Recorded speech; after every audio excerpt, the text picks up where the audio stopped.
Salut à tous, j'espère que vous allez tous très bien. Alors, vous n'allez pas me voir aujourd'hui, c'est normal parce que je tenais vraiment à vous faire un petit cours avec un petit PowerPoint sur la psychologie du trader, sur un des points en tout cas de la psychologie du trader, parce qu'il y a plusieurs thématiques quand on parle de psychologie dans le trading, mais dont un qui me semblait important, qui est donc les neurotransmetteurs. Pourquoi c'est important? Parce que en fait, on va comprendre que les routines du trader, que justement le fait d'avoir certaines habitudes, le fait d'avoir aussi une certaine hygiène de vie, va nous pas pouvoir justement nous permettre de secréter les bons neurotransmetteurs qui ont un impact direct sur notre psychologie et sur nos émotions. Donc sans plus attendre, déjà, moi ce que je vous propose, c'est que je vous explique un petit peu comment tout cela fonctionne. Il faut comprendre que le cerveau des mammifères, parce que nous sommes des mammifères, contient entre 100 millions et 100 milliards de neurones. Et on est une des espèces qui a le plus de neurones. Chaque neurone de mammifère est composé d'un corps cellulaire, de dendrites et d'un axone. Le corps cellulaire contient donc le noyau et donc le cytoplasme. Vous allez voir un petit peu après par la suite, je vais rentrer un petit peu dans les détails. Donc ce qu'il faut piger, c'est qu'est-ce qui relie les neurones. La communication entre deux neurones se fait par l'intermédiaire de substances chimiques appelées des neurotransmetteurs. Et ça, c'est très important, parce que ces substances diffèrent suivant donc les synapses. Elles sont produites par le neurone qui envoie le message et reconnues par le neurone qui le reçoit. Donc il y a un neurone émetteur, un neurone récepteur. La communication entre justement ces deux neurones s'appelle donc le message nerveux, et c'est l'ensemble des informations qui transitent de cellules nerveuses en cellules nerveuses. C'est la structure particulière de ces cellules, appelées neurones, qui permet justement la propagation du message. Donc là on voit bien avec les petites images que je vous ai mis, au niveau du message nerveux, au niveau donc des neurones, leur transmission. Donc pour entrer un peu plus en détail, pour que le potentiel synaptique se produise malgré cet espace physique, nous devons avoir les éléments suivants. Il faut un élément présynaptique, c'est la terminaison axonale du neurone présynaptique. Les vésicules synaptiques sont stockées dans cette terminaison qui contient à l'intérieur les neurotransmetteurs que nous explorons ci-dessous. Sans exagération, il peut y avoir 10 000 à 50 000 neurotransmetteurs enfermés dans une seule vésicule. Donc regardez un petit peu l'image. On a donc la fente synaptique qui a lieu au niveau des synapses. On a donc les récepteurs, on a donc les vésicules synaptiques, la terminaison présynaptique, donc l'axone, donc important au niveau du message nerveux. Les molécules, les neurotransmetteurs qui sont donc ici, et la terminaison postsynaptique, les dendrites. Donc on voit bien qu'au niveau des molécules neurotransmetteurs, en fait elles circulent un petit peu, on va dire comme une prise mâle et une prise femelle. Voilà, on a le récepteur et l'émetteur, et les neurotransmetteurs qui circulent entre. La fente synaptique, donc c'est l'espace entre les deux, il peut aller jusqu'à 20 nanomillimètres à 50 nanomillimètres donc de longueur. Les éléments postsynaptiques, les dendrites du neurone postsynaptique, extension du corps cellulaire, ont des récepteurs membranaires qui sont activés lorsqu'ils entrent en contact avec le neurotransmetteur. C'est-à-dire qu'en fait, dès que le neurotransmetteur arrive à destination, on a ces récepteurs membranaires qui s'activent pour justement rentrer en contact avec ces neurotransmetteurs. Une fois que les neurotransmetteurs sont reçus au niveau de la membrane cellulaire post-synaptique, donc on est donc ici, donc on a bien l'émetteur, on a les neurotransmetteurs qui arrivent, la membrane qui s'active avec les récepteurs, et là on arrive donc dans la terminaison post-synaptique. Une série de canaux membranaires s'ouvrent, forçant les ions à entrer ou à sortir de la cellule. Cela provoque une modification du potentiel de membrane qui se traduit par un signal électrique excitateur ou inhibiteur. Donc, comment augmenter les neurotransmetteurs? Il peut arriver que nos neurotransmetteurs viennent à manquer. Un enchaînement de réactions physiques, psychiques ou émotionnelles peut faire suite à une production insuffisante de ces messages chimiques essentiels. Et là, vous comprenez qu'on va arriver un petit peu sur la partie trading. On pourra alors se demander comment augmenter les neurotransmetteurs naturellement, sur le long terme. Il sera toujours préférable d'encourager l'autonomie de notre organisme en ce qui concerne la production et libération de neurotransmetteurs. Donc déjà, ce qu'il faut comprendre, c'est qu'une alimentation équilibrée, adaptée à nos besoins, sera essentielle pour une production de messages chimiques optimale. En fait, pour vous faire tout de suite la parenthèse, après on va rentrer un peu en détail dans chaque neurotransmetteur, vous inquiétez pas. Mais en fait, pour comprendre les choses, les neurotransmetteurs vont vous aider à vous sentir bien, à vous sentir pas bien, à vous sentir stressé, à ne pas vous sentir stressé, etc. Donc plus vous allez pouvoir mieux réguler cette combinaison un petit peu chimique, cette combinaison de neurotransmetteurs, plus vous allez réussir à bien réguler ça, mieux vous allez vous sentir pour pouvoir être derrière votre aidant, trader sans stress, avec sérénité, avec le moins d'angoisse possible, parce qu'on sait qu'on peut être quand même plus ou moins stressé et angoissé quand on prend position, ou quand justement on est en train de subir une position. En fait, voilà, le fait de bien réguler ces neurotransmetteurs, cette sécrétion peut vous aider tout simplement physiologiquement à mieux trader. Donc on verra notamment à consommer suffisamment de protéines afin d'apporter les blocs de construction nécessaires, on pense notamment aux acides aminés, et à la production de neurotransmetteurs en quantité adéquate.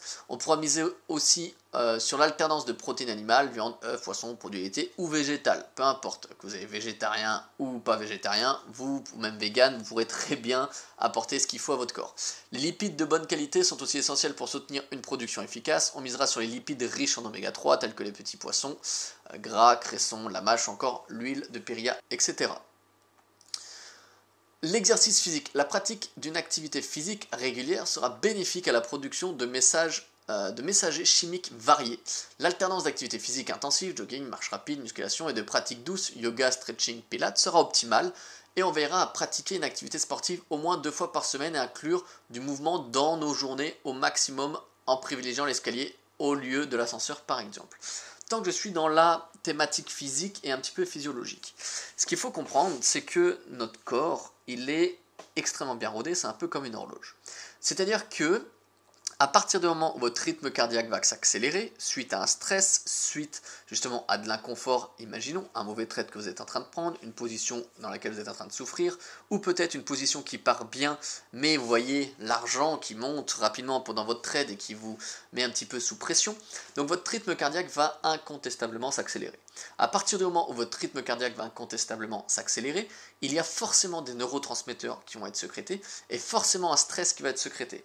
Pour ça, il y a des symptômes comme la transpiration, la sudation, les mains moites, donc encore une fois le rythme cardiaque qui s'accélère, tout ça va avoir un rôle. Donc le fait déjà de mieux réguler nos neurotransmetteurs par rapport à une hygiène de vie saine, un peu d'activité physique et une bonne nutrition, va permettre de réduire les mauvais neurotransmetteurs qui vont nous faire prendre des mauvaises décisions dans notre trading, tout simplement parce qu'on a une hygiène de vie qui est mieux adaptée.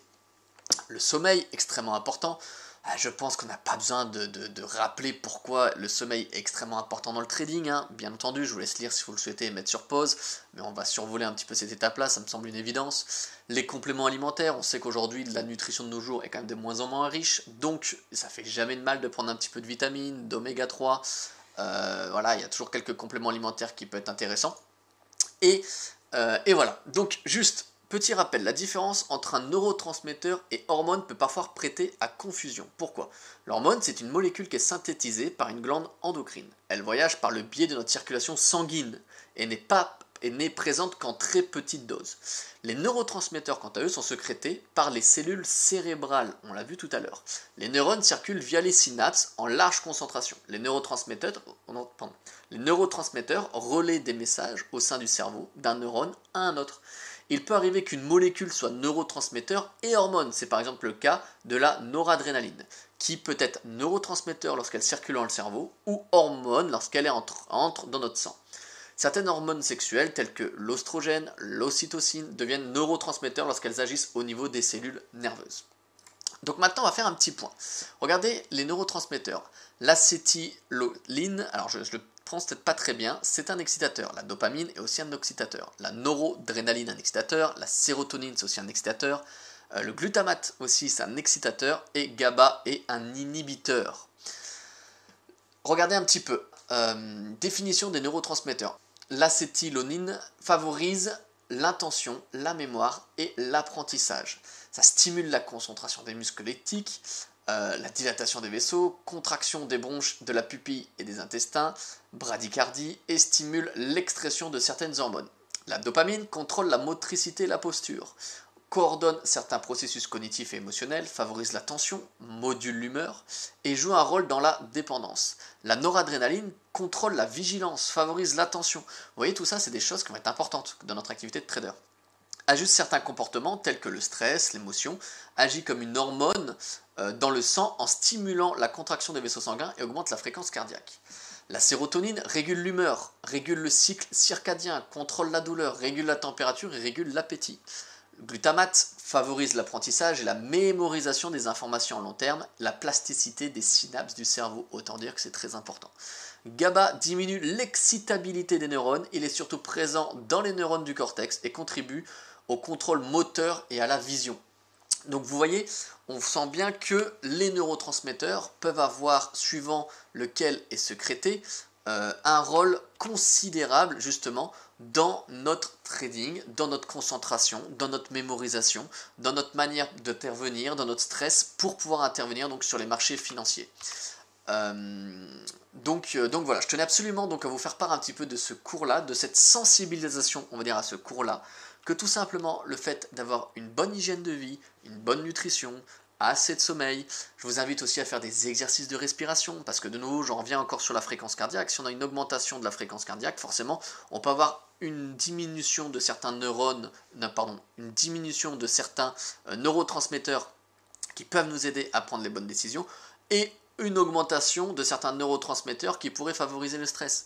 Donc faire des exercices de respiration, de sophrologie, afin de réduire un petit peu son rythme cardiaque pendant que nous sommes en position, ou de nouveau, entre chaque trade, de faire une petite pause pour réduire de nouveau ce rythme cardiaque et revenir un petit peu à un état plus normal et favoriser la bonne sécrétion de neurotransmetteurs, peut nous permettre justement de mieux trader.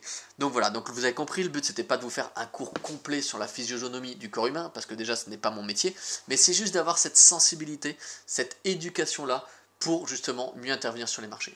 Sur ce, je vous dis à tout bientôt et je vous souhaite une très belle soirée.